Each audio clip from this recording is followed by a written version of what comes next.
வணக்கம் நண்பர்களே.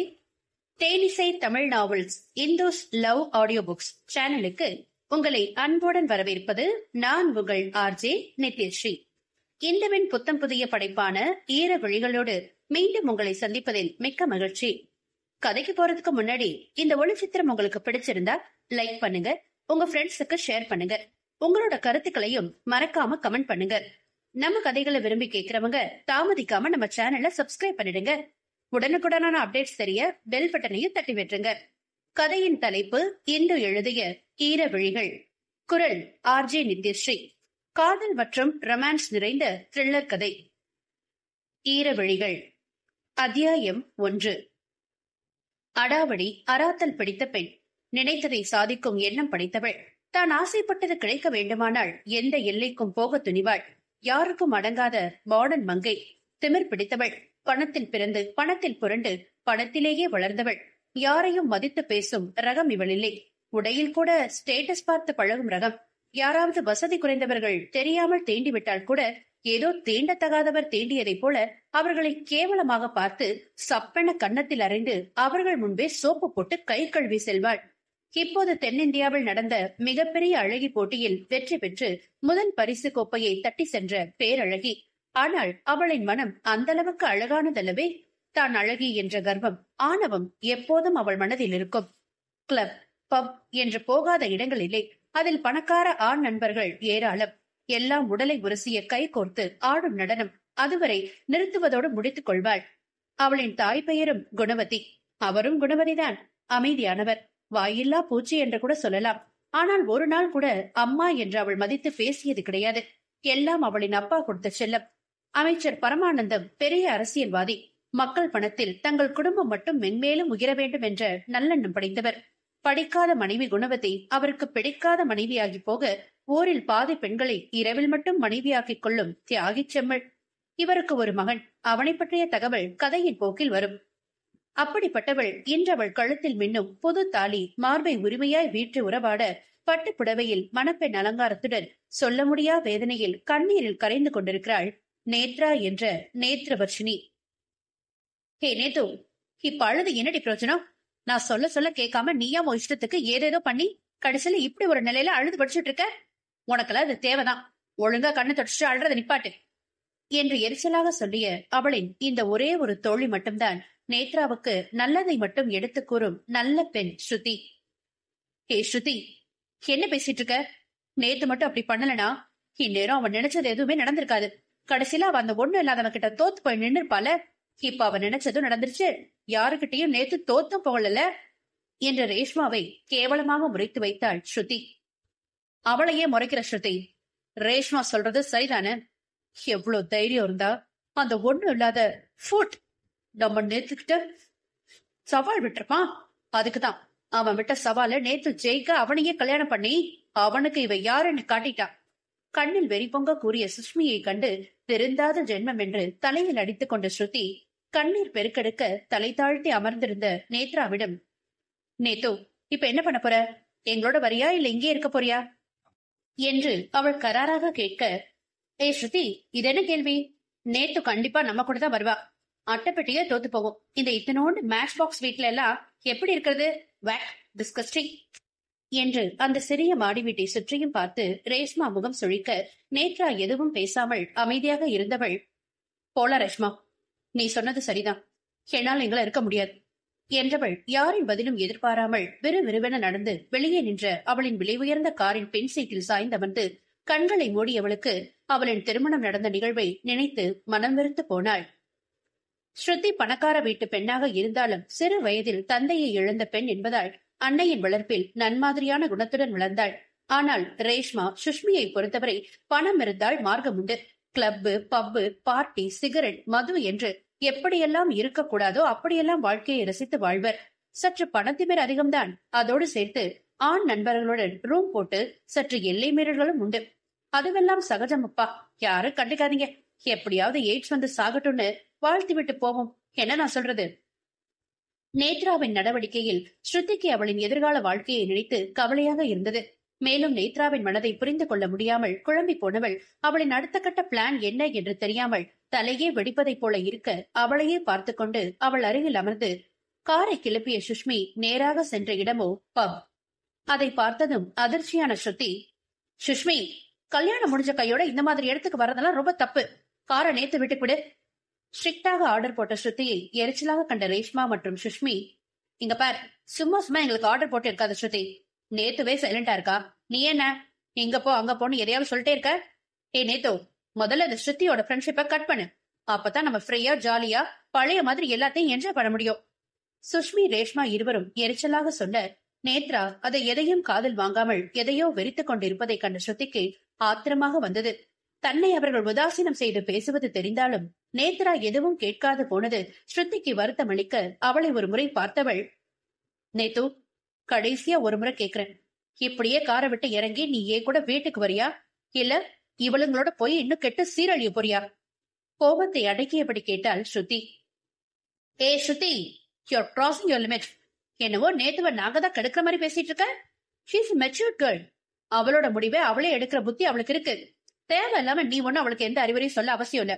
இதுல எங்களை வேற நடுவுல இழுத்து பேசின அப்புறம் நடக்கிறதே வேற என்று இருவரும் ஒன்று சேர்ந்து அவளிடம் சீர இருவரும் சேர்ந்து தன்னை அவமானப்படுத்துவதைப் போல் பேசியும் நேத்ரா அமைதியாக இருப்பதைக் கண்டு லேசாக கண்கள் கலங்கிய ஸ்ருதி இதற்கு மேலும் யாரிடமும் எதுவும் பேச விரும்பாமல் கார் கதவை திறந்து கொண்டு இறங்கி சென்றவளை அலட்சிய பார்வை வீசிய பெண்கள் ஒரு பேச்சுக்கு கூட அவளை தடுக்கவில்லை.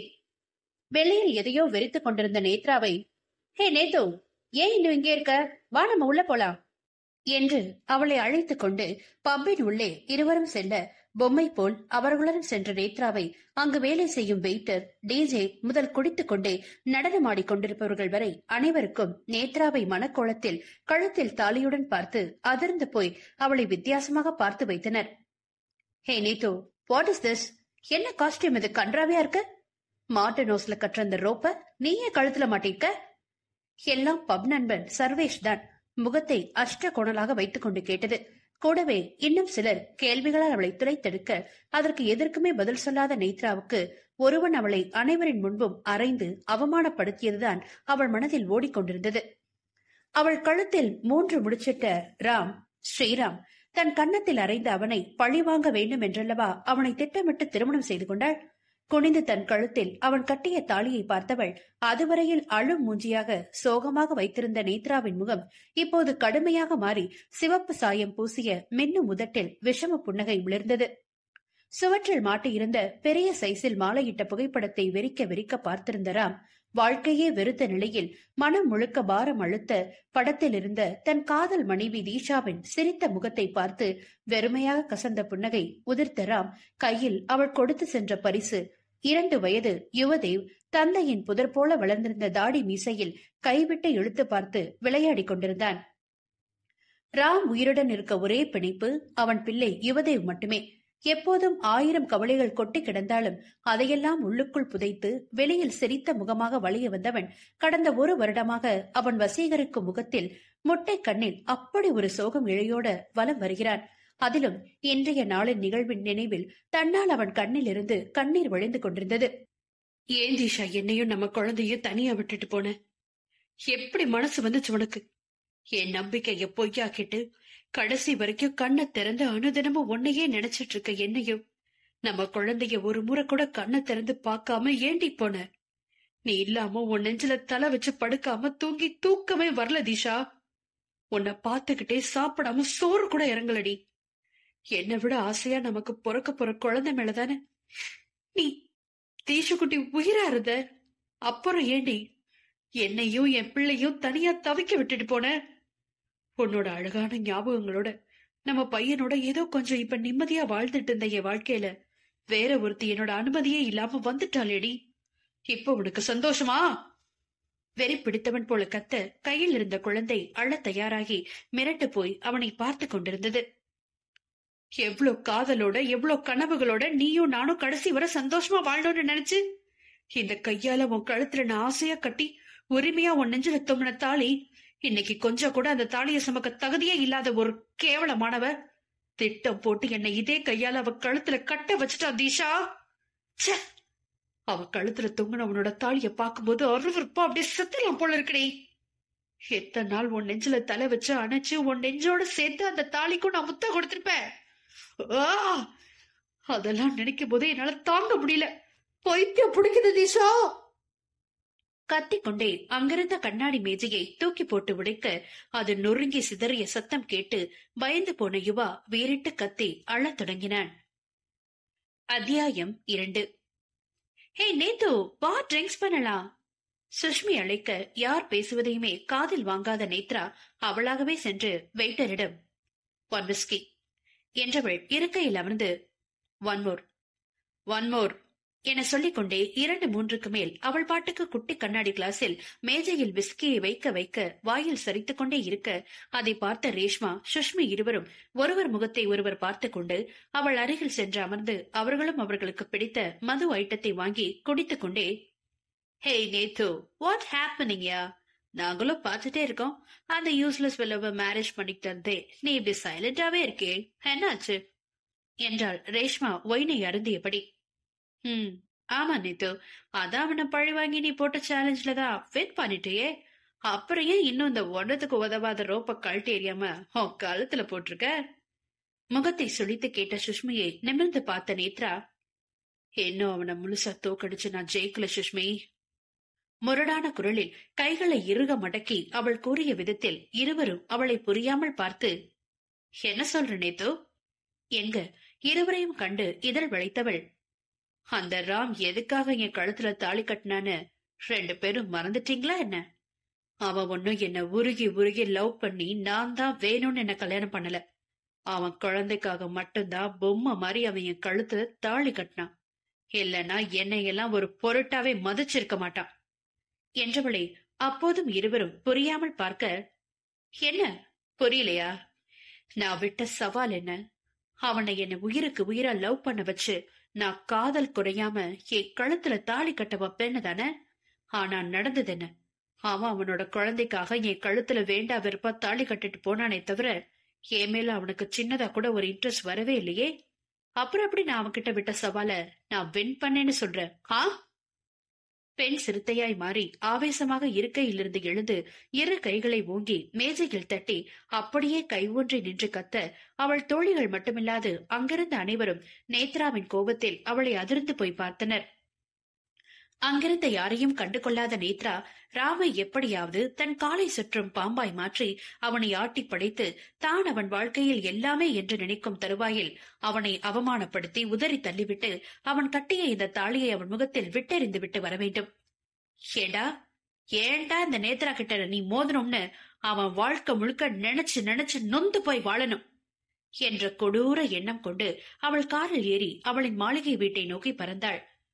சுவற்றில் மாட்டியிருந்த அவனின் காதல் மண்ணாட்டியின் புகைப்படத்தை பார்த்து கோபத்தில் கத்திக்கொண்டே அங்கிருந்த மேஜையை தூக்கி போட்டு உடைக்கவும் அது உடைந்த சத்தத்தில் பயந்து போன யுவா வீறிட்டு கத்தத் தொடங்க அவன் அழும் சத்தத்தில் தன்னிலை அடைந்த ராம், யுவா, கண்ணா, அப்பா தெரியாம பண்ணிட்டா, சாரிடா, அழாதப்பா, வேணும்னா நீ அப்பாவை அடிச்சுக்கோடா, என் செல்லுமே, அழாத கண்ணா. கையில் இருந்த பிள்ளையை அவன் தூக்கி கொஞ்சி முத்தமிட்டு சமாதானம் செய்ய தந்தை சொல்லும் சமாதானம் எதுவும் செவிசாய்க்காத குட்டி யுவா கண்ணில் கண்ணீர் பெருக்கெடுக்க முகத்தை சுருக்கி குட்டி உடல் விரைப்பாக மாறி அழுது கொண்டிருந்த சத்தத்தில் பதறிப்போய் அடைத்து பிடித்து ராம் அறைக்கு ஓடி வந்தாள் பனி. மாமா என்று மூச்சு வாங்க அழைத்துக் கொண்டே அவள் ஓடிவர அவளை பார்த்ததும் அவன் தாடி மறைத்த முகத்தை அவளிடம் காட்டாமல் திரும்பிக் கொண்டவனை மனம் நிறைய வேதனையோடு அவனை பார்த்து கொண்டே வந்தவள் வீறிட்டு கத்திய 2 வயது யுவாவை அவனிடமிருந்து கையில் வாங்கிய பனி, மாமா, எல்லா பிரச்சனைக்கும் நான் தானே காரணம். எவ்வளவு கோவம் இருந்தாலும் என்கிட்ட காட்டுங்க மாமா, குழந்தைய வச்சுக்கிட்டு இப்படி எல்லாம் பண்ணாதீங்க. கண்கலங்க பனி கூற எதுவும் பேசாமல் அவளுக்கு முதுகு காட்டி அமர்ந்து கொண்டவன், அந்த கேடுகட்டவ பண்ணதுக்கு நீ என்ன பண்ணுவ பனி? எல்லாமே என் தப்புதான். அவ இருக்க பக்கம் தலை வச்சு கூட படுத்திருக்க கூடாது. அவன் அப்ப ஒரு மந்திரின் தானே அவ இந்த அளவு காட்ட போட்டுட்டு இருக்கா. இன்னும் எவ்வளவு முடியுதோ அவ்வளவு போடட்டும். ஆனா என்ன ஆட்டம் போட்டாலும் என்னைக்குமே அவளை நான் மனைவியா ஏத்துக்க மாட்டேன். மனைவியா என்ன, ஒரு மனுஷியா கூட மதிக்க மாட்டேன். என்னைக்குமே என் மனைவி, என் உயிர், எல்லாமே என் தீஷா மட்டும்தான். அவ இடத்துக்கு அவள மாதிரி ஒரு தருதலையா ச்சே என மனதில் நினைத்துக் கொண்டு சுவற்றில் கையை ஓங்கி குத்திக் கொள்ள, மாமா என பதறி கத்தி அவன் அருகில் சென்ற பனி, என்ன மாமா பண்றீங்க என்ற அழுகையோடு தவிப்பாய் கேட்டவளுக்கு கையில் வீறிட்டு கத்தும் குழந்தையை சமாதானம் செய்வதா அல்லது கோபத்தில் விபரீதமாக ராம் ஏதாவது செய்து கொள்வானோ என பயம் கொள்வதா என்று ஒன்றும் புரியாமல் இது அனைத்திற்கும் காரணம் தான் தானே என்று அவள் மீதே கோபம் கொண்டவளாக, நான் பண்ண தப்புக்கு நீங்க ஏன் மாமா உங்களையே காயப்படுத்திக்கிறீங்க? ரொம்ப கஷ்டமா இருக்கு மாமா. உங்க வாழ்க்கையில நான் வந்தே இருக்க கூடாது. நான் வந்ததுல இருந்துதான் நல்லா போயிட்டு இருந்த உங்க வாழ்க்கை இப்படி நாசமா போச்சு. தேம்பி அழும் பணியின் கண்களை துடைத்துவிட்டு சமாதானம் செய்ய துடித்த மனதை அடக்கியவன், இப்படி சும்மா அழுது உடம்ப ஸ்ட்ரெயின் பண்ணாத பணி. என் தலையில என்ன எழுதிருக்கோ அதான் நடக்கும். எல்லா பழியும் ஓ மேல தூக்கி போட்டுக்காத. யுவாவை தூக்கிட்டு இங்க இருந்து போ. முன்பெல்லாம் ஒவ்வொரு வார்த்தையிலும் அப்படி ஒரு மென்மை மழையில் நினைவது போல் இருக்கும். ஆனால் இப்போதெல்லாம் அவன் உதிர்க்கும் ஒவ்வொரு வார்த்தையும் கடுமையான பாறையிலிருந்து உடைக்கும் கல் போன்று இறுகி வந்தது. சரி மாமா, நான் அழல. ஆனா உங்களை நீங்களே ஒவ்வொரு முறையும் காயப்படுத்திக்கும் போதும் அதை நீங்க எனக்காக கொடுக்கிற தண்டனையாதான் நான் எடுத்துப்பேன். இதுக்கு மேல உங்க இஷ்டம் என்றவள் குழந்தையை தூக்கிக் கொண்டு ராம் அறையிலிருந்து வெளிவந்த பணிக்கு அவள் கணவனான வர்மனை நினைத்து பீதியாகியது. வெளியூர்களில் உள்ள தனது சூப்பர் மார்க்கெட்டுகளை விரிவுபடுத்த எண்ணி கட்டுமான வேலையை கவனிக்க வேண்டி நட்டை மட்டும் உடன் அழைத்துக் கொண்டு மனைவி பிள்ளைகளை மனமே என்று விட்டு வந்த வர்மனுக்கு அவன் காதல் மனைவி அங்கு செய்து வைத்த விபரீதமான கிறுக்குத்தனம் எதுவும் தெரியாமல் போனது. இதனால் ராம் வாழ்க்கை எப்படிப்பட்ட நிலையில் சிக்கி தலைகளாக புரட்டி போட்டுவிட்டது என்று பணிக்கு ஓரளவு புரிய செய்தாலும் அவள் ஒன்றும் எதையுமே தெரிந்து செய்யவில்லையே. சொல்லப்போனால் அவளுக்கே அறியாமல் நடந்த தவறு இப்போது தலைவிரித்து ஆடத் தொடங்கிவிட்டது. யுவாவின் அழுகையை நிறுத்தி அவனுக்கு உணவூட்டிக் கொண்டிருக்கும் போதே பனி வர்மனின் செல்ல சீமாட்டையும் பசியில் அழ துவங்கிவிட்டது. பனி மலரை தூக்கி வந்த பத்மாவுக்கு மகனின் நிலை இனி என்னாகுமோ என்ற கவலை அவர் முகத்தில் அப்பட்டமாக தெரிவதை பார்த்த பனி குற்ற உணர்ச்சியில் கூனி குறுகி போனாள். பனி, மலர் பசியில் அலற, இன்னொரு கிணத்துல இட்லி வச்சு கொடு, நான் குழந்தைக்கு ஊட்டி விடுறேன். பத்மா எப்போதும் போல அவளிடம் சகஜமாக பேசவும், அத்தை என் மேல் உங்களுக்கு கோபமே இல்லையா என்றவளை பொன்சிரிப்போடு பார்த்தவர், போ மேல எனக்கு என்னமா கோபம்? அதெல்லாம் எதுவும் இல்ல. நீ தேவையில்லாம மனசை போட்டு குழப்பிக்காத. அப்புறம் வர்ம தம்பி போன் பண்ணிச்சா எப்ப ஊருக்கு திரும்பி வரலாம் என்று கேட்டதும் பணியின் முகம் பயத்தில் வெளிரி போனது. மீண்டும் ஒருமுறை அவளின் மன்னவனின் கோபத்தை அவளால் தாங்க முடியுமா என்ற பயம்தான். மணப்பெண் அலங்காரம் பாதி களைந்த நிலையில் கழுத்தில் தாலியோடு குடித்துவிட்டு தள்ளாடி வரும் மகளை கண்ணீரோடு பார்த்த குணவதிக்கு ஒரு அப்பாவி பையனின் வாழ்க்கை இவளால் இக்கட்டான சூழ்நிலைக்கு வந்துவிட்டதே என்று உள்ளுக்குள் கலங்கி போனவர், நேத்ரா, என்னமா அது? கல்யாணம் ஆகி ஒரு நாள் கூட முழுசா முடியல, அதுக்குள்ள இப்படி குடிச்சிட்டு வர்றியே, இதெல்லாம் உனக்கே நல்லதாப்படுதா என்ற தாயை நக்கல் பார்வை பார்த்த நேத்ரா, இப்ப நல்லதா பட்டா உனக்கு என்ன, படாட்டி உனக்கு எங்க குத்துது? எதுக்கு தேவையில்லாம வழியில நின்னு லூசு மாதிரி உளற தலை என பெற்ற தாய் என்றும் பாராமல் அவரின் தோளை பிடித்து தள்ளிவிட்டு அவள் அறைக்கு செல்ல அவள் தள்ளிவிட்ட வேகத்தில் கபோர்டின் கூர் முனையில் நெற்றியில் இடித்துக் கொண்டவருக்கு ரத்தம் வழிந்தது. அங்கிருந்த வேலைக்கார பெண் அவருக்கு முதலுதவி செய்து இருக்கையில் அமர வைத்து விட்டு செல்ல பெற்ற மனம் உலைக்கணலை போல கொதித்து போனது. அறைக்கு வந்த நேத்ரா தன் உடைகளை களைந்து லக்ஸரியான குளியல் அறையில் பாத்டபில் நிரப்பப்பட்ட சுடுநீரில் ரோஜா இதழ்களை தூவி வாசனை திரவியம் கலந்து மணக்க மணக்க இருந்ததில் ஆடையில்லாத வெற்றுடலோடு இறங்கியவளின் மனதில் அடுத்தடுத்து ராமை பழிவாங்க என்னென்ன செய்ய வேண்டும், அதை எப்படியெல்லாம் செயல்படுத்த வேண்டும் என்ற நினைப்போடு சுகமான குளியலை போட்டு வெளியே வந்தாள். பெரிய அளவிலான நிலை கண்ணாடி முன்பு நின்று தன் ஆடையற்ற பிம்பத்தை பார்த்தவள், இதுக்கு மேல என்ன வேணும் ராம்? உன்ன மயக்கி என் காலுக்கடியில போட இதழ் விளைத்து எல்லலாக நகைத்தவள், சீக்கிரம் நீயே வந்து என் கைய பிடிச்சு என்ன உன் வீட்டுக்கு கூட்டிட்டு போக வைக்கிற ராம். அதுக்கு முன்னாடி அந்த பணிவிழி அவளை ஒரு வழி பண்ற என்ற கண்கள் சிவக்க முகம் இறுகி கத்தியவள் அழகுக்கு நிற்க வைக்கப்பட்டிருந்த பெங்கான் ஜாடியை தூக்கி அந்த கண்ணாடி மேல் தூக்கி எறிய சில்லு சில்லாய் சிதறி உடைந்த கண்ணாடி துண்டுகளில் அரக்கி போல் சிரித்துக் கொண்டிருந்த நேத்ராவின் பிம்பம் பல கோணங்களில் காட்சிப்படுத்தியது. அத்தியாயம் 3. ராம், உள்ள என்னப்பா பண்ற? சாப்பாடு எடுத்துட்டு வந்திருக்க, கதவை தொற என்று பத்மா அவன் அறை வாயிலில் கையில் உணவோடு நின்று கதவை தட்டி கொண்டிருக்க, ராமு தேஷாவின் மாலையிட்ட படத்தில் இருந்து கண் எடுத்தான் இல்லை. தேஷாவோடு வாழ்ந்த அந்த அழகான நினைவுகளில் மூழ்கி அவள் சிரித்து பேசும் அழகை கண்முன் நிறுத்தி மனக்கண் வழியே இதமாக ரசித்து கேட்டுக் கொண்டிருந்தவன் காதில் தாயின் அழைப்பு குரல் வெகுநேரம் கழித்தே கேட்டது. எழுந்து சென்று கதவை திறந்த ராமின் பொலிவில்லா முகத்தை கண்ட தாயின் மனம் பிசைந்து போனது. கொண்டு வந்த உணவை பிசைந்து கண்ணில் நீர் சுரக்க மகன் வாயருகில் ஒரு வாய் உணவை கொண்டு சென்ற பத்மா, ராம், காட்டுப்பா என்றிட, பசி இல்லமா என்றவன் வெறுமையாக சொல்லி தீஷாவின் படத்தில் பார்வையை பதித்தான். அதை கண்டவருக்கும் மகளைப் போல் கூடவே இந்த மருமகளை பறிகொடுத்துவிட்டு சிறு குழந்தை தாயில்லாமல் வளர்வதை பார்த்தும், மகன் மனைவி இல்லாமல் அவள் நினைவில் ஒவ்வொரு நாளும் தவித்து போவதை பார்த்தும் தினம் மனவேதனைப்பட்டுக் கொண்டுதானே இருக்கிறது.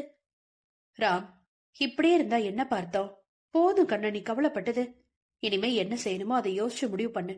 நீ இப்ப தனியாள் இல்லப்பா என்றவர் மறைமுகமாக நேத்ராவை பற்றியும் சொல்லிவிட, அவர் என்ன சொல்ல வருகிறார் ஒன்று புரிந்து கொள்ள முடியாத அளவுக்கு அவன் ஒன்றும் 5 வயது சிறுவன் இல்லையே. திரும்பி தாயின் முகத்தை அழுத்தமாக ஒரு பார்வை பார்த்த ராம், மா, என் வாழ்க்கையில எப்பவும் என் தீஷா மட்டும்தான் என்னோட மனைவி. அவளை தாண்டி கண்டவளையும் என்னால மனைவியா மட்டும் இல்ல, மனுஷியா கூட நினைச்சு பார்க்க முடியாது. இத பத்தி என்கிட்ட பேசுற மாதிரி இருந்தா தயவு செஞ்சு இங்க வராதீங்கம்மா என்றவன் அங்கிருந்து வெளியே செல்ல எந்திரிக்க, ராம் நில்லு, இனிமே அதை பத்தி உன்கிட்ட பேசல. ஆனா கொஞ்சோண்டு சாப்பிட்டு போகண்ணா. நீ சாப்பிட்ட காலி பிளேட்டை பார்த்ததுக்கு அப்புறம் தான் பணியும் சாப்பிடுவேன்னு முடிவா சொல்லிட்டா என்றவரை வேகமாக திரும்பி பார்த்தவன் வேறு எதுவும் பேசாமல் அவர் கையில் இருந்து தட்டை வாங்கி அவனை வேக வேகமாக உண்டுவிட்டு வெளியேறிவிட்டான். இருசக்கர வாகனத்தை அதிவேகத்தில் செலுத்திக் கொண்டு சென்ற ராமை பால்கனியில் நின்று வேதனையாக பார்த்து கொண்டிருந்தாள் பணி. அவள் மனதிலோ, எது எப்படியோ நேத்ராவுடன் எதிர்பாரா திருமணம் நடந்து முடிந்திருந்தாலும் இனி அவன் துணை அவள் தானே. அவள் நல்லவளோ கெட்டவளோ, கூடிய விரைவில் இருவரின் மனமும் மாறி இருவரும் சேர்ந்து ஒன்றாக வாழ வேண்டும் என்ற எண்ணம் வந்துவிட்டது. ஆனால் ராம் தீஷாவை மறந்துவிட்டு நேத்ராவை மனமாற ஏற்றுக்கொண்டு வாழ்வது அத்தனை எளிதில்லை என்று பணிக்கு நன்றாகவே தெரியும். இருந்தும் எப்படியாவது ஏதாவது செய்து அவன் மனதை மாற்ற வேண்டும் என்று யோசித்தவளுக்கு எந்த யோசனையும் அப்போதைக்கு தோன்றவில்லை. அதோடு வருமனுக்கு இந்த செய்தி தெரிந்தால் என்னாகுமோ என்ற நினைப்பு வேறு தானாக வந்து அவள் மனதில் ஒட்டிக்கொண்டு அச்சுறுத்துகிறது.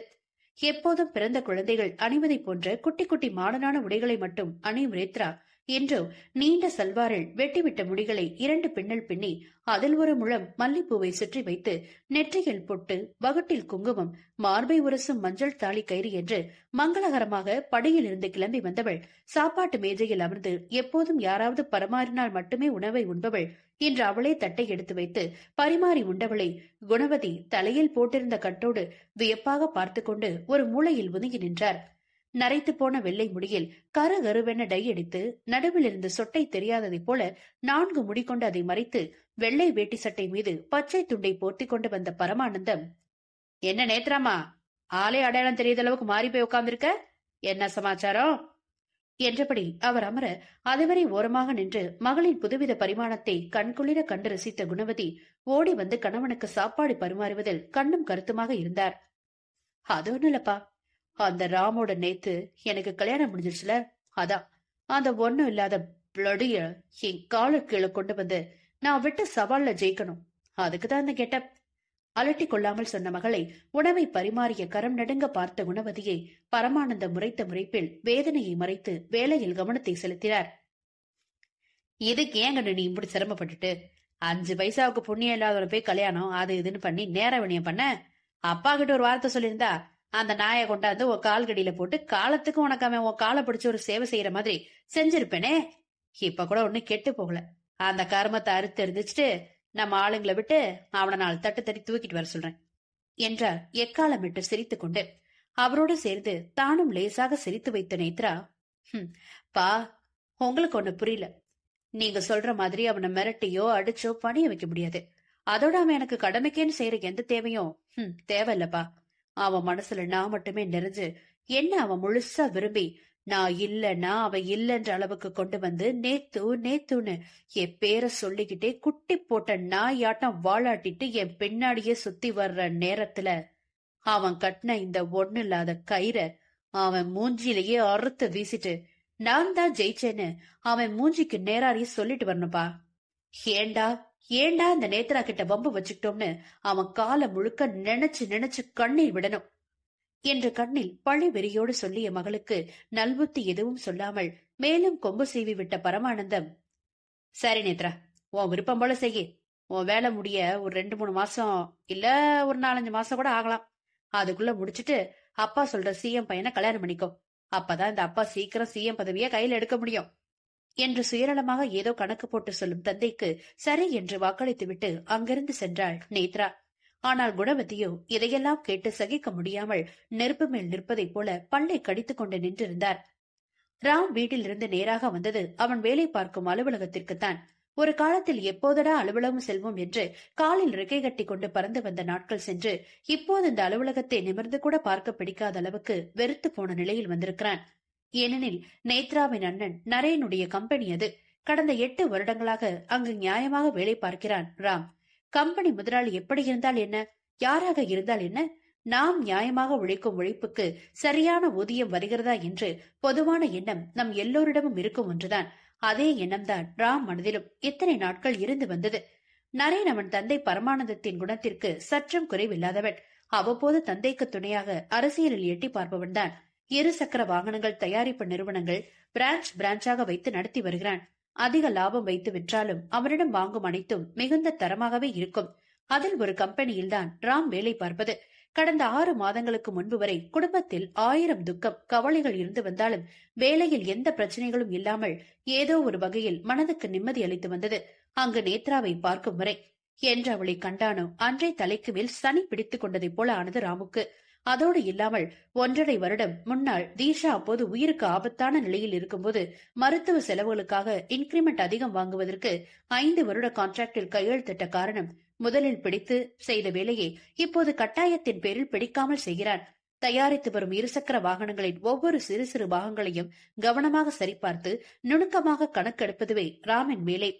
புதிதாக தயாரித்து வந்த முதலாக லான்ச் செய்ய வேண்டிய ஸ்போர்ட்ஸ் பைக் ஒன்று ஷோரூமில் நிற்க வேண்டா வெறுப்பாக அதன் அருகில் சென்று வாகனத்தில் அனைத்தும் சரியாக உள்ளதா என்று பார்த்து கொண்டிருந்தவன் வயிற்றில் கண்ணாடி வளைவி அணிந்த மென்கரம் ஒன்று இறுக்கமாக கட்டி கொண்டது.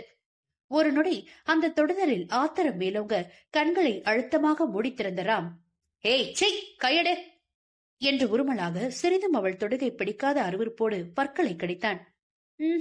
மாட்டே ராம் கொஞ்சலாக சொல்லி இன்னும் அழுத்தமாக இறுக்கிக் கொண்டது அவளின் கரம் மட்டுமல்ல, அவள் உடலும் அவன் பின்னோடு அழுத்தமாக முட்டி மோதிக்கொள்ள அவன் முதுகில் முகத்தை புரட்டி எடுத்தாள் நேத்ரா. அவள் செயலில் உள்ளுக்குள் அக்னி பறக்க கோபம் கொழுந்து விட்டு எரிய முரட்டுத்தனமாக அவன் வயிற்றில் கட்டியிருந்த நேத்ராவின் கரத்தோடு அவளையும் சேர்த்து இழுத்து சற்று கோபம் குறையாது விட்டான் ஒரு அறை. அடித்த வேகத்தில் தீப்பொறியாக எரிந்த கன்னத்தோடு ஆ என்ற அலறலோடு டைல்ஸ் தரையில் வழுக்கிக் கொண்டு விழுந்தவளை ஒரு பொருட்டாக கூட கண்டு கொள்ளாது வேகமாக அவ்விடமிட்டு நகர போனவனை, "ராம், ராம், நில்லுங்க!" என்று விழுந்த வேகத்தில் மின்னலாக தட்டு தடுமாறி எழுந்து ஓடி வந்து அவன் கையை பிடித்த நேத்ரா, "ஒரு நிமிஷம் ராம், நான் சொல்ல வரத கொஞ்சம் கேளுங்க."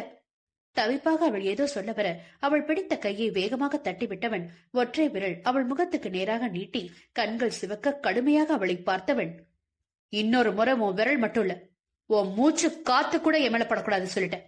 நீ இருக்க தசை பக்கம் திரும்பி பார்த்தா கூட அதுதாண்டி எனக்கு பாவம். அந்த அளவுக்கு கேவலமான பிறவின்."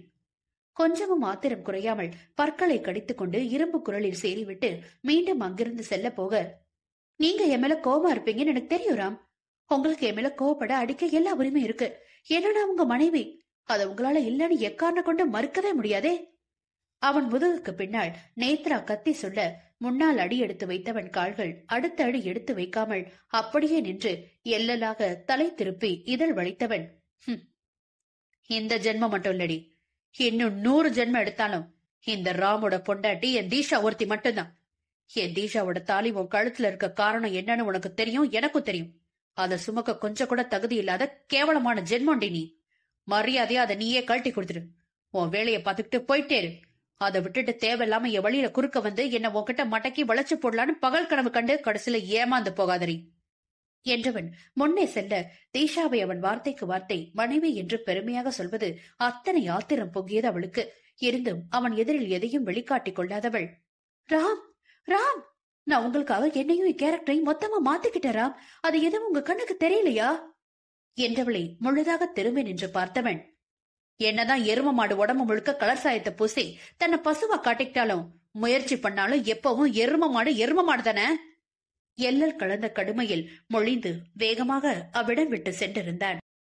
அத்தியாயம் 4. தன்னை ஒரு பொருட்டாக கூட மதிக்காமல் மொத்தமாக உதாசீனப்படுத்திவிட்டு செல்லும் ராமை உள்ளுக்குள் பொங்கிய வன்மத்தோடு பார்த்து நின்றாள் நேத்ரா. சுருக்கம் இல்லாத இன் செய்த சட்டையை இழுத்து விட்டுக் கொண்டு வேக நடையோடு கோபத்தில் தலை கோதியபடி ஷோரூமை விட்டு வெளியே வந்தவன் யார் மீதோ தெரியாமல் இழுத்து விடவே சாரி என்று நிமிரவும் எதிரே ஒருவன் நக்கல் பார்வை வீசினான் ராம் மீது. என்ன ராம், நல்ல வசதியான பொண்ணுன்னதும் ரெண்டாம் தாரமா வளைச்சு போட்டுட்டியாமே. பயலு சொன்னானுவ உன் கல்யாணத்தை விஷயத்த பத்தி. எத்தனை பேர் அவளுக்கு ரூட்டு விட்டோம். ஆனா பழ நழுவி பால்ல விடுற கதையா தொக்கா உன்கிட்டல தானா வந்து விழுந்திருக்கு. சொக போக வாழ்க்கைதான் வாழ என்று தலையாட்டு பெருமூச்சு விட்டு அவன் சொன்ன மறு நொடி மூக்கு உடைந்து ரத்தம் கொட்டியது ராம் விட்ட குத்தில். தேவையில்லாம இன்னொரு வார்த்தை உன் வாயிலிருந்து வந்தாலும் இப்ப மூக்குதான் உடைஞ்சது. அடுத்து வாயில ஒரு பல்லு விடாம உடையும். விரல் நீட்டி கடுமையாக எச்சரித்தவன் அவனை சுற்றிலும் நின்று அலுவலக ஆட்கள் வேடிக்கை பார்ப்பதை எதுவுமே கண்டு கொள்ளாமல் அலுவலகம் எதிரில் உள்ள காஃபி ஷாப்புக்கு சென்றவன் ஓரமாக இருந்த மேஜையில் அமர்ந்து பெருமூச்சு விட்டு கண்களை மூட போக, சார் என்ன வேணும் என்றார் பேரர். காரணமே இன்றி அவன் மேல் கோபம் உண்டது. ஒருவேளை நேத்ராவை பார்த்ததனால் பார்ப்போர் மீதெல்லாம் கோபம் வருகிறதோ என்னவோ. ஒன் காஃபி வேண்டா வெறுப்பாக சொல்லி மேஜையில் கைகோர்த்து ஊனி டிரான்ஸ்பரண்ட் கண்ணாடி வழியே வெளியே செல்லும் வாகனங்களை எல்லாம் வெறித்து கொண்டிருக்க அவன் கரங்கள் மேல் மெல்லிய கரங்கள் கனமில்லாமல் படர்ந்தது. சட்டென கைகளை உதறி தள்ளியவன் அவன் எதிரே அமர்ந்திருந்த நேத்ராவை அக்னி விழிகளால் எரித்து தள்ளினான். அங்கிருந்து எழப்போனவன் ஒற்றை கரத்தை இறுக்கமாக பற்றியவள், ஒரு நிமிஷம் ராம், நான் என்ன சொல்ல வரேன்னு கேட்டுட்டு உங்க கோபத்தை என் மேல அளவே இல்லாம காட்டுங்க என்றவளை அற்ப பார்வை பார்த்தவன், இங்க பாரு, உன்கிட்ட பேசவோ நீ பேசுறத கேட்கவோ எனக்கு சுத்தமா விருப்பம் இல்ல. மரியாதையா சொல்றேன், கைய விடு, இல்ல 4 பேர் பார்க்க திரும்பவும் கண்ணை பழுத்துரும். பற்களை கடித்துக் கொண்டு உருமினான். அதற்கெல்லாம் பயந்து நடுங்கும் பெண் நேத்ரா இல்லையே. நீங்க என்ன அடிச்சு கொன்னாலும் பரவாயில்ல ராம், நான் சொல்றத கேட்காம நீங்க இருந்து போகவும் முடியாது, போக விட மாட்டேன். அழுத்தம் திருத்தமாக குரல் இறுகி அவள் சொல்ல அவள் பேச வெளியேறி சுற்றிலும் பார்க்க ஆட்கள் வருவதுமாய் போவதுமாய் இருக்கவே பொது இடத்தில் சச்சரவு வேண்டாம் என நினைத்தவன், ஏய் எத்தனை முரடி சொல்றது, உன் குரலை கேட்டா கூட அப்படியே பத்திக்கிட்டு வருது, மரியாதையை கைய விடு. அழுத்தமாக அவன் கரத்தை பற்றி இருந்தவளின் கரத்தை அவன் பிரிக்க பார்க்க மேலும் இறுக்கமாக பிடித்துக் கொண்டவள், ராம் பிளீஸ், நீங்க என் மேல கோபமா இருக்கிறது நியாயம்தான், அதுக்காக எதுக்கு என் மேல இவ்வளவு வெறுப்ப காட்டுறீங்க? அப்படி நான் உங்களுக்கு என்ன தப்பு செஞ்சேன்? ஆரம்பத்துல உங்களை பத்தி எதுவும் தெரியாம தப்பு பண்ணந்தா, அதுக்கு பலமுறை உங்ககிட்ட மன்னிப்பு கேட்டு உங்க உயிருக்கு உயிரா லவ் பண்றேன். நான் சொன்னது எல்லாம் உங்க காதுல விழவே இல்லையா, இல்ல விழாத மாதிரி நடிக்கிறீங்களா? கண்ணில் நீர் கோர்க்க வினவியவளை நக்கல் பார்வை பார்த்தவன், யாரு நான் நடிக்கிறேனா? இத சொல்ற உனக்கு வெக்கமால? நான் தான் ஆரம்பம் முதலே உன் மூஞ்சிய பார்க்க கூட பிடிக்கலன்னு நீ இருக்க பக்க கூட தலை காட்டாம ஓடுனே. எல்லாம் மறந்து போச்சா, இல்ல மறந்த மாதிரி நீ நடிக்கிறியா? அவள் விட்டை அவளுக்கே தூக்கி போட்டு, அப்ப மட்டும் இல்ல இப்பவும் சொல்ற, உன்னை எனக்கு சுத்தமா பிடிக்கல. பொண்ணுங்களை பார்த்தா இறக்கம் தான் வரும், மரியாதை கொடுக்க தோணும். ஆனா உன்னை பார்த்தா மட்டும் அது எதுவுமே தோணல. உன்னை பாக்குறப்பெல்லாம் என்ன வற்புறுத்தி கட்டாயத்தின் பேர்ல விருப்பமே இல்லாம என் கையால என் தீஷாவோட தாலியை நீ வாங்கிக்கிட்டது மட்டும்தான் ஞாபகம் வருது. அப்பட்டமாக அவன் வெறுப்பை உமிழ உள்ளூர அவன் வெறுப்பை வெறுத்து எரிச்சலானதை வெளிக்காட்டாது, எது எப்படியோ ராம், இப்ப நான் தான் உங்க மனைவி, எனக்கு உங்களோட சேர்ந்து வாழணும், காலத்துக்கும் உங்க மனைவியா உங்க கூட இருக்கணும். எல்லாத்தையும் விட்டுட்டு என் கூட என் வீட்டுக்கு வாங்க, உங்களை மகாராஜா மாதிரி பாத்துக்கிறேன் என்றவளை கண்டு கேலியாக இதழ் வளைத்தான். எனக்கு நீயே வேணான்னு சொல்றேன், நீ என்ன பேசுனதே லூசு மாதிரி திரும்ப திரும்ப சொல்லிட்டு இருக்க. இதுல நான் உன் வீட்டுக்கு வரணுமா? கனவுல கூட நினைக்காதே என் கூட வாழலான்னு. என் தீஷா இடத்துல உன்னை நினைச்சு பார்க்க கூட அருவருப்பா இருக்கு. மகாராஜா வாழ்க்கையை எவன் வாழ ஆசைப்படுறானோ அவனை கூட்டிட்டு போய் வாழு, என்னால விடு.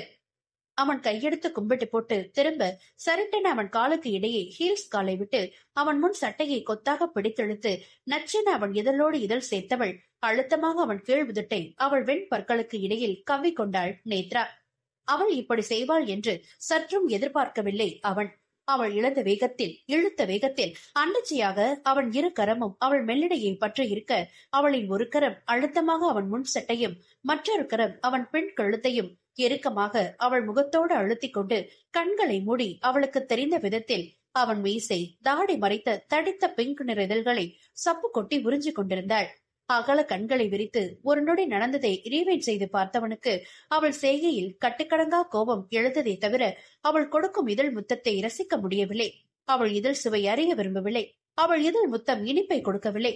அவள் முத்தத்தை தனதாக்கிக் கொண்டு அவளின் தேனூரும் இதழ்களை உறிஞ்சி அது வற்றும் அளவுக்கு சாறு குடிக்க தோன்றவில்லை. மாறாக அந்த காபி ஷாப்பில் இருந்த மொத்த பேரின் பார்வையும் அதிர்ச்சியும் அருவருப்பும் கேலி பேசும் பொருளாகவும் தங்களின் கைபேசியில் அவர்கள் முத்தமிட்டுக் கொள்ளும் காட்சியை போட்டோ மற்றும் வீடியோவாகவும் பதிவேற்றம் செய்து கொண்டிருப்பதை பார்த்து வெறியானது. அவள் இடையில் பதிந்த கரம் இரண்டும் மின்னல் வேகத்தில் மேல் உயர்ந்து அவள் தோள்பட்டையில் அழுத்தம் கூட்டி கண்மூடி முத்தத்தில் ஆழ்ந்திருந்தவளை ஒரே தள்ளாக அவனிடமிருந்து தள்ளிவிட்டு, ஏய் என்ற சினம் கொண்டு அவளை அடிக்க கை உயர்த்த ஒரு நிமிடம் அவன் கோபத்தில் மிரண்டு முகத்தை இரு கைகளாலும் மூடிக்கொண்டாள். சுற்றி மக்கள் கூட்டம் இருக்கவே தானும் இங்கீதம் இல்லாமல் நடந்து கொள்ளக் கூடாது என்ற ஒரே எண்ணத்தில் அவளை அடிக்க உயர்ந்த கரம் அந்தரத்திலிருந்து இறுக்கமாக மூடியபடி கீழே இறக்கியவன், சீ, நீ எல்லாம் ஒரு பொண்ணாடி, அசிங்கமா இல்ல உனக்கு? இத்தனை பேருக்கு முன்னாடி இப்படி ஒரு கேவலமான வேலையை செய்ய? அவள் முகத்துக்கு நேராக கை நீட்டு பல்லை கடுத்து விரும்பியவன் அங்கிருப்போரை சுற்றிலும் ஒரு பார்வை பார்த்துவிட்டு வேகமாக அவ்விடம் விட்டு வெளியேறியிருந்தாள். மீண்டும் ஏமாற்றம், அவமானம். அவனால் திரும்ப திரும்ப தன்னை உதாசீனம் செய்து அசிங்கத்தை பார்ப்பதை போல் பார்த்து செல்லும் அவனை எப்படியாவது தன் காலுக்கு அடியில் அமர்த்தி தூக்கி போட்டு மிதிக்க வேண்டும் என்ற வெறி உள்ளூர பரவி விருட்சமுற்றது. ஹலோ ஹலோ, ஏ பிள்ளி, எத்தனை நேரடி கத்துறது? பதில் பேச போறியா இல்லையா? அந்த பக்கம் வர்மன் கத்திக் கொண்டிருக்க பணியோ அவனிடம் பதிலுக்கு ஹலோ சொல்ல கூட பயந்து முகத்தில் வடியும் வியர்வை நினைப்பது கூட தெரியாமல் இறுக்கமாக போனை காதோடு அணைத்து பிடித்தவள், சொல்ல வரும் என்றாள் சத்தம் எழும்பாத குரலில். என்னடி இத சொல்ல இவ்வளவு நேரமா? ஆமா, என்ன பண்ற? நான் இங்க வந்து ஒரு வாரம் ஆச்சு. தினம் இங்க வேலை பார்க்க விடாம போன் பண்ணி தொல்லை பண்ணிட்டு இருந்த. இப்ப என்னடி 3 நாளா போனையும் காணும், ஒன்னத்தையும் காணும்? நானா பண்ணாலும் எடுக்க மாட்ட? என்ன சமாச்சாரம்? மனைவியுடன் சரியாக பேச முடியவில்லையே, அவள் குரலை கேட்க முடியவில்லையே என்ற ஏக்கத்தில் சிறு கோபம் எட்டி பார்க்க அந்த கோபத்தை கட்டுப்படுத்த முடியாமல் அவளிடம் எகிரி கொண்டிருந்தான் வர்மன். ஒன்னும் இல்லையே வரும், இப்பயே இவ்வளவு கோவப்படுற? அதான் இப்ப பேசுறேன்ல, அப்புறம் என்னவா? ஆமா, நீ எப்ப வருவ வரும்? அவள் கேட்டு முடிக்கவில்லை. ஆனவன் கையில் மயில் இறகை போல பறந்தாள் பனிவிழி. முதலில் திடுக்கிட்டு பின் தன்னவன்தான் என்று தெரிந்ததும் இறுக்கமாக கண்ணவனின் கழுத்தை கட்டி கொண்டவள், எப்ப வந்து வரும்? அதுவும் சொல்லாம கொள்ளாம வந்திருக்க? போன வேலை நல்லபடியா முடிஞ்சுதா? நீ வரவேன்னு முன்னாடியே சொல்லியிருந்தா உனக்கு பிடிச்சதெல்லாம் சமைச்சு வச்சிருப்பனே. படப்படுத்திக் கொண்டே சென்ற மனைவியை ரசனையாக பார்த்தவன், விழி, என்ன சோப்பு போட்டு குளிச்ச? இன்னைக்கு புதுசா ஃப்ரெஷ்ஷான வாசம் வருது. கையில் பூமாலையாக இருந்த மனைவியின் கழுத்தில் புதைந்து வாசம் இழுக்க மீசை கூசி நெளிந்தவள், நானும் குளிக்கவே இல்லை வரும். குளிக்கலாம்னு போனப்பதான் நீ சரியா போன் பண்ண. சரி, என்ன இறக்கி விடு, நான் குளிச்சு வந்து உனக்கு சாப்பாடு ரெடி பண்றேன் என்றவள் அவன் கையில் இருந்து இறங்க முற்பட அவன்தான் இரும்பை போல காந்தமானவளை கையில் இறுக்கமாக ஒட்டி வைத்துக் கொண்டானே.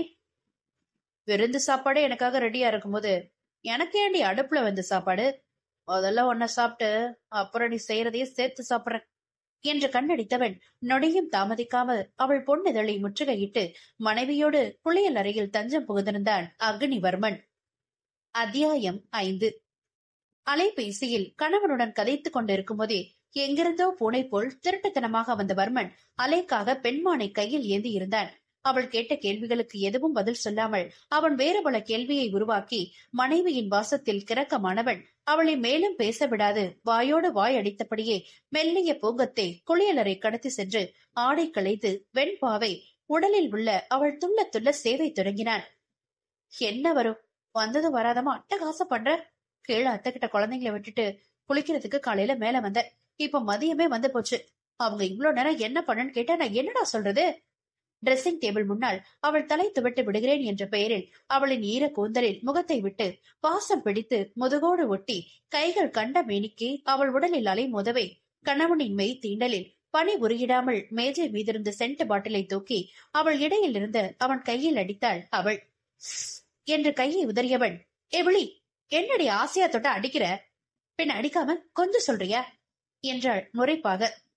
பாத்ரூம்ல எவ்வளவு நேரம் கொஞ்சம் தானடி இருந்த, இப்ப மட்டும் என்னவா என்றவன் வெறும் நெஞ்சுவரை பாவாடை மட்டுமே கட்டி இருந்தவளை எக்கத்தப்பான பார்வை வீசி நெருங்கியதில் அந்தி வானமாய் சிவந்தவள், இங்க பாரு வரும், நீ பேச்ச மாத்திர ரூம விட்டு வெளியே போ, நான் ட்ரெஸ் சேஞ்ச் பண்ணிட்டு வரேன்.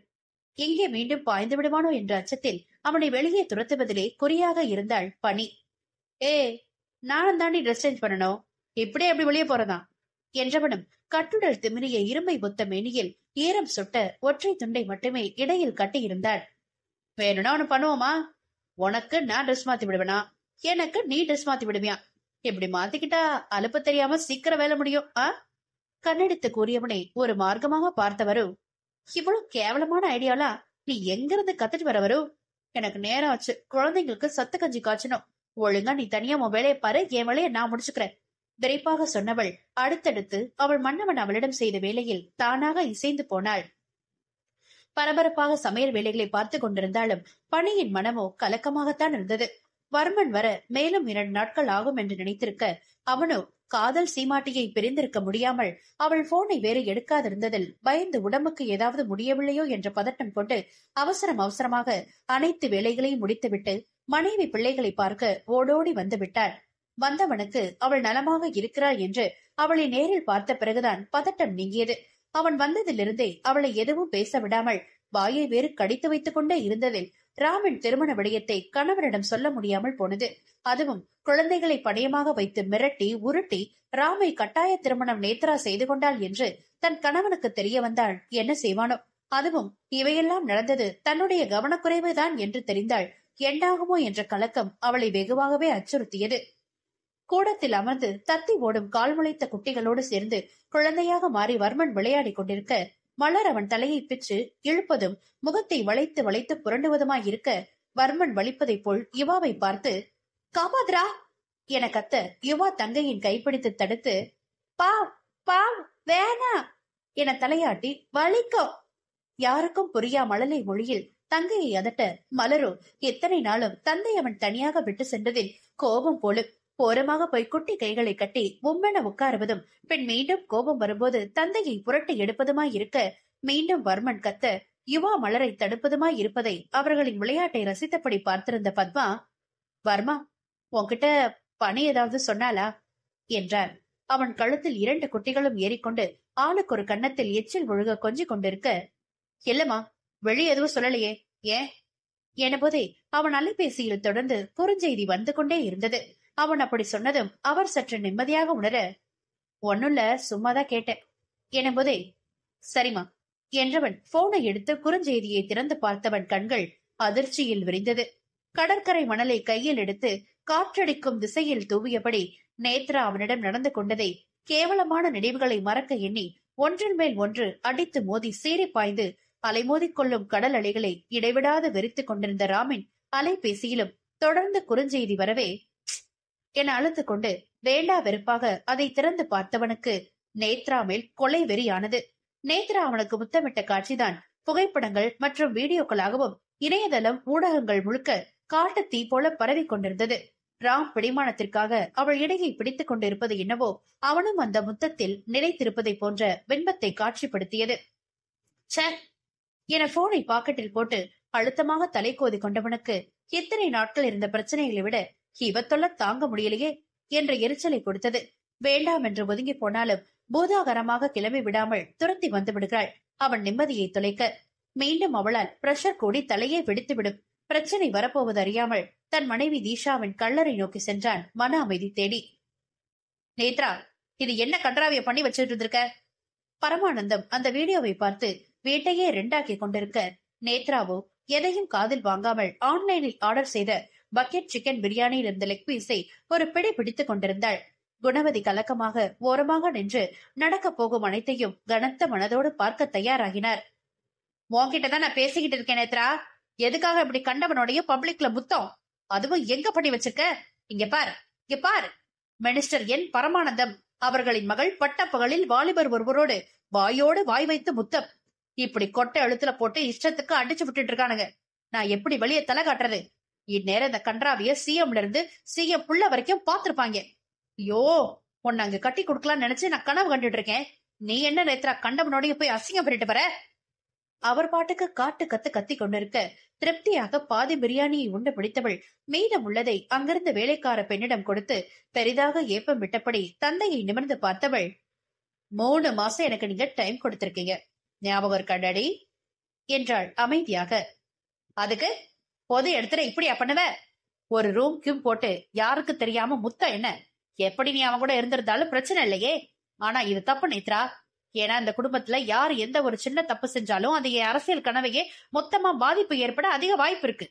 அந்த நாய் உனக்கு தாலி கட்டினதை மறைச்சுதான் சிஎம் பையனுக்கு உன்னை கட்டி கொடுக்கணும் நேத்ரா. இன்னொரு முறை எப்படி ஏதாவது நடந்துச்சு, நான் மனுஷனாவே இருக்க மாட்டேன். கோபம் அடங்காமல் கத்தி கொண்டிருக்க இதையெல்லாம் ஒரு தாயாக கேட்ட குணவதி புடவை தலைப்பாள் வாய் பொத்திக் கொண்டு சத்தம் வராமல் கதறி அழுது கொண்டிருந்தார். அப்போது கோட் ஷூட் விகிதம் ஷூ சத்தம் எழுப்ப கோலி கிளாஸை ஒற்றை கையால் கழட்டிய ஸ்லிம் ஃபேட் தேகம் அதிராமல் வேக நடையோடு உள்ளே வந்த Naran, Nethra, what's going on here? போய் போய் நம்ம கிட்ட வேலை பாக்குற அந்த பிளட் இடியட் கூட சொல்லவே அருவருப்பா இருக்கு. உனக்கு என்ன ஆச்சு நேத்ரா? எதுக்கு இப்படி பைத்தியக்காரத்தனமா பண்ணிட்டு இருக்க? வந்ததும் வராததுமாய் காலில் சுடுதண்ணீர் கொட்டியதை போல கத்திக் கொண்டிருந்தவனுக்கு இன்னும் தங்கையின் திருமண விடயம் தெரியாமலே இருந்தது. அன் என்று வாய் எடுக்கும் போதே நேத்ரா என்று பதட்டமாக அழைத்தபடி அவசரமாக ஓடி வந்த ஸ்ருதி அங்கு நரேன் இருப்பதை கண்டு ஒரு நொடி அதிர்ந்து பின் அவனை கண்டு கொள்ளாமல் தோழியிடம் பார்வையை செலுத்தியவள், என்ன காரியம் பண்ணிருக்கடி நீ என்று மெதுவான குரலில் சீறி பற்களை கடித்தவள், முதல்ல உள்ளவா சொல்றேன் என நேத்ராவின் கையை பிடித்து இழுத்துக் கொண்டு அவளின் அறைக்குள் சென்றாள். போகும் ஸ்ருதியின் முதுகை வெறுப்போடு பார்த்து நின்றான் நரேன்.